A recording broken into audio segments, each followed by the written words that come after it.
You ever get that feeling, the one where the entire world is winding down for the night, but you're just getting started? Well, that's not just some quirky habit. It turns out there's a really deep psychology behind why some of us are just wired for the quiet of the night. So let's get into it. Let's start with the big question, the one that's probably on your mind right now. Why do you feel most alive when pretty much everyone else is fast asleep? Is it that sense of peace? That feeling that when everyone else is dreaming, you're finally getting the clarity you just can't find when the sun's up? Look, the world might see it and just label you as lazy or say it's an unhealthy schedule, just a bad habit, but your reality, it's a lot more complicated than that, isn't it? For you, it's about the quiet, the focus, a sense of real freedom. Turns out there are some very distinct psychological reasons for this, and we're going to explore 4 of the main types. You might be surprised which one hits home for you. Okay, first up, we have the peace seeker. This is for the person who feels like the daytime is just a constant attack of noise and energy. The night isn't just quiet, it's the only time you can finally hear yourself think, the only time you can really breathe. And this quote, it nails it. You're not antisocial. You're not trying to avoid people. You are actively, consciously protecting your own inner peace from a world that can feel incredibly overwhelming. So what's the psychology behind this? It's fascinating, actually. The peace seeker often has what's called a highly sensitive nervous system. Now, what does that mean? It means your brain doesn't just hear noise, it literally absorbs it. It's like a sponge soaking up the background chatter, the crowded streets, the social energy. For you, the night is a quiet sanctuary where that sponge can finally wring itself out. All right, let's move on to our second type, the internal traveler. This is for all of you out there who could sit in a quiet room for hours and never once, not for a second, feel bored. Your mind is your favorite place to be. And that is the key right there. You don't fear the dark or the quiet because your own thoughts are like a movie, right? A constant internal world that's honestly way more interesting than most of what's happening outside.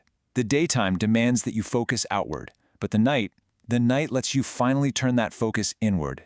This all comes down to something psychologists call solitude capacity, and it's a pretty rare skill. It's the ability to feel completely whole, totally productive, all on your own. You use that quiet time to replay memories, to plan your future, to just think. For you, your own mind is your greatest companion. Now for our third type, the silent builder. For you, the night isn't for resting. Oh no, it's your workshop. It's when the real work gets done, far away from all the world's interruptions. I absolutely love this quote because it just gets to the heart of it. The daytime is full of social pressure, notifications, distractions.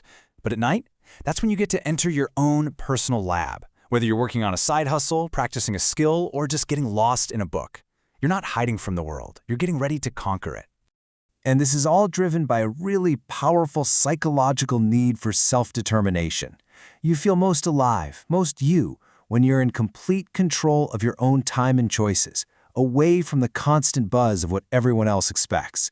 The night gives you that autonomy back. Okay, but what about those nights? You know the ones where you are just dead tired, completely exhausted, and yet you stay up. Why? Well, this brings us to our final and honestly our most unexpected type. So, let me introduce you to the time rebel. This person's late nights aren't really about finding peace or being productive. Not in the same way. No, this is about something much, much deeper. Just think about that for a second. This isn't self-sabotage. It's a quiet act of defiance. It's your way of taking back control after a day that maybe felt like it belonged to everybody else but you. Psychologists have a word for this: reactance. It's that gut instinct we all have to push back against anything that feels like a rule, anything that feels like a loss of freedom.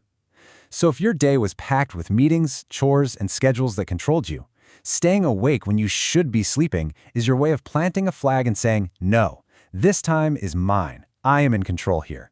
So, you see, whether you're a peace seeker, an internal traveler, a silent builder, or even a time rebel, there's this powerful thread that connects all of you, a deep, profound relationship with stillness.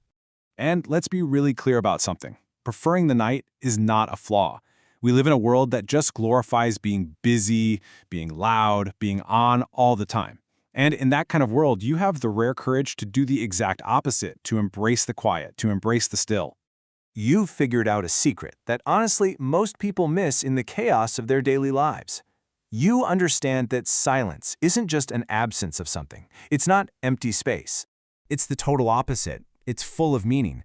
It's the canvas where you find your clarity, your creativity, your freedom, and your truest self. So, when you boil it all down, what this really is, it's a unique kind of strength. Being a night owl isn't just about being able to stay up late. It's about a deep, intuitive level of self-understanding. It's about knowing exactly what you need to feel whole. Which brings us right back to you. After hearing all this, which type are you? Are you the peace seeker, the internal traveler, the silent builder, the time rebel? Or, hey, maybe you're a little bit of a mix.